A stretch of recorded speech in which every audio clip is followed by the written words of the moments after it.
Assalamualaikum warahmatullahi wabarakatuh. Bismillah walhamdulillah wassalatu wassalamu ala rasulillah amma ba'du. Allah subhanahu wa ta'ala berfirman dalam surat At-Taubah, A'udzu billahi minasyaitonir rajim. Innama ya'muru masajidallahi man amana billahi wal yawmil akhir wa aqamas salata wa ataz zakata wa lam yakhsha illallah fa'asa ulaika ay yakunu minal muhtadin. Dalam ayat ini Allah subhanahu wa ta'ala menjelaskan bahwa yang memakmurkan masjid hanyalah orang-orang yang beriman kepada Allah dan hari akhir, mendirikan sholat, menunaikan zakat, dan tidak takut, tidak memiliki khasyah kecuali kepada Allah subhanahu wa ta'ala. Dari ayat ini dapat kita ambil kesimpulan bahwa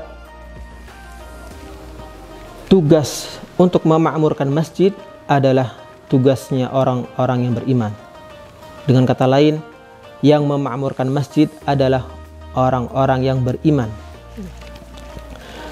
Masjid adalah tempat yang paling Allah Subhanahu wa taala cintai di muka bumi ini. Dan tempat yang paling Allah benci adalah pasar. Ketika Nabi SAW berhijrah dari Mekah ke Madinah, sebelum sampai di Madinah, pertama kali yang beliau bangun adalah Masjid Quba. Karena, sekali lagi, karena masjid adalah tempat yang paling Allah cintai. Masjid adalah tempat yang paling penting untuk membangun peradaban.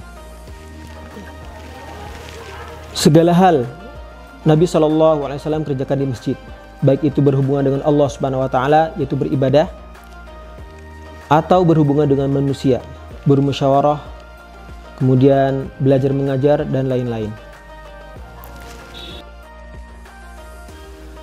Para ulama menjelaskan ada beberapa hal atau ada beberapa cara untuk memakmurkan masjid.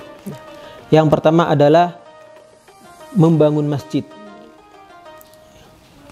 Nabi SAW bersabda, "Man bana lillahi masjidan, banallahu lahu baitan fil jannah." Barang siapa yang membangun masjid karena Allah Subhanahu wa taala, maka Allah Subhanahu wa taala akan membangunkan untuknya rumah. Hadis ini menegaskan, hadis ini menganjurkan kepada orang-orang yang beriman membangun masjid Allah Subhanahu wa taala. Kemudian menjaga kebersihannya, menjaga keindahannya, tidak mengotorinya. Ini adalah salah satu bentuk memakmurkan masjid Allah Subhanahu wa taala. Yang kedua adalah dengan cara menghadiri sholat berjamaah. Sholat berjamaah ini sangat penting. Walaupun para ulama berbeda pendapat mengenai hukum sholat berjamaah. Tapi jika kita lihat hadis-hadis Nabi SAW mengenai sholat berjamaah, kita akan mendapati bahwa sholat berjamaah ini sangat penting. Di antara hadis yang masyhur adalah sholat berjamaah lebih utama daripada sholat sendirian sebanyak 27 derajat. Bagi orang yang memiliki akal yang sehat, maka dia akan memilih sholat berjamaah. Dalam hal urusan dunia, pasti orang akan memilih sesuatu yang lebih banyak. Misalkan dia jual suatu barang di tempat A harganya 1.000, di tempat B harganya 27.000, pasti orang ini akan memilih yang harganya 27.000. Ya. Begitu juga bagi seorang muslim, bagi seorang yang beriman, pasti akan memilih sholat berjamaah, ya, karena pahalanya lebih banyak daripada sholat sendirian. Dalam suatu hadis yang kurang lebih maknanya, Nabi SAW memerintahkan para pemuda untuk mengumpulkan kayu bakar. Kemudian Nabi akan mendatangi rumah-rumah. Jika didapati ada seorang laki-laki yang tidak berjamaah di masjid, maka rumahnya akan dibakar. Ini menunjukkan bahwa pentingnya sholat berjamaah. Kemudian dalam hadis yang lain, seorang laki-laki yang hatinya terikat dengan masjid, maka laki-laki tersebut akan mendapatkan naungan dari Allah Subhanahu wa taala pada hari Di suatu hari tidak ada naungan kecuali naungan Allah Subhanahu wa taala ya. Sab'atun yudhilluhumullahu fi dhillihi yauma la dhilla illa dhilluh. Di antaranya rajulun qalbuhu mu'allaqun bil masajid. Berikutnya di antara bentuk memakmurkan masjid adalah mengadakan halaqah Quran.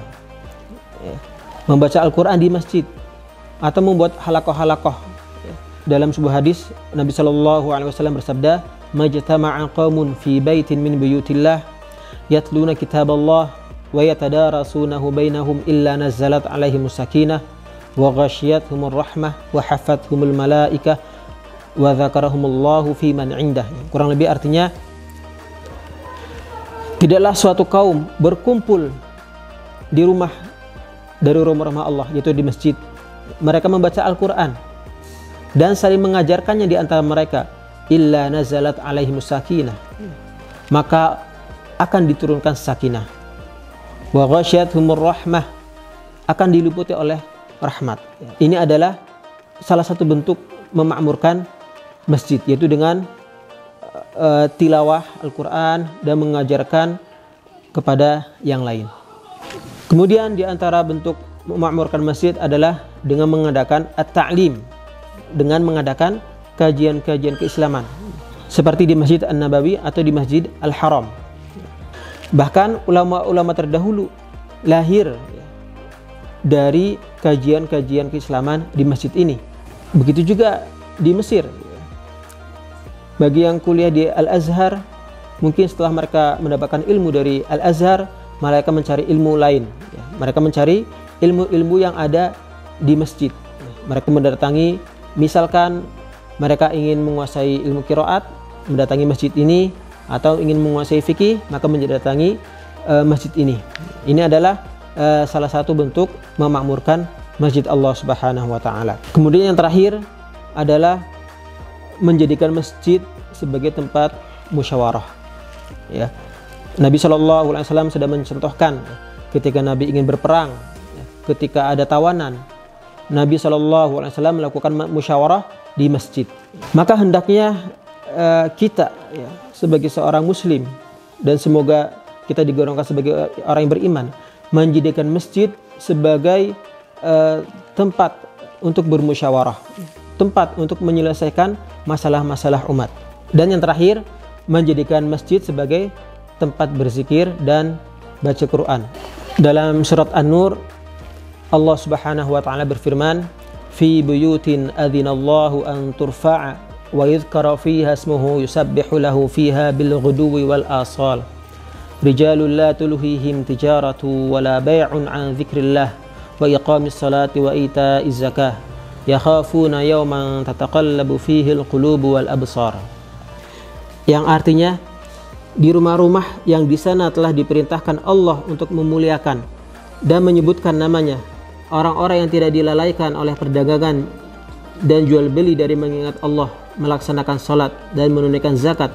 Mereka takut kepada hari ketika hati dan penglihatan menjadi guncang, yaitu hari kiamat. Saya berwasiat kepada diri saya sendiri dan kepada para pendengar supaya sama-sama memakmurkan masjid. Mari kita hidupkan masjid kita. Ketika masjid sudah hidup, maka musuh-musuh Islam akan bergetar. Billahi taufiq wal hidayah. Wassalamualaikum warahmatullahi wabarakatuh.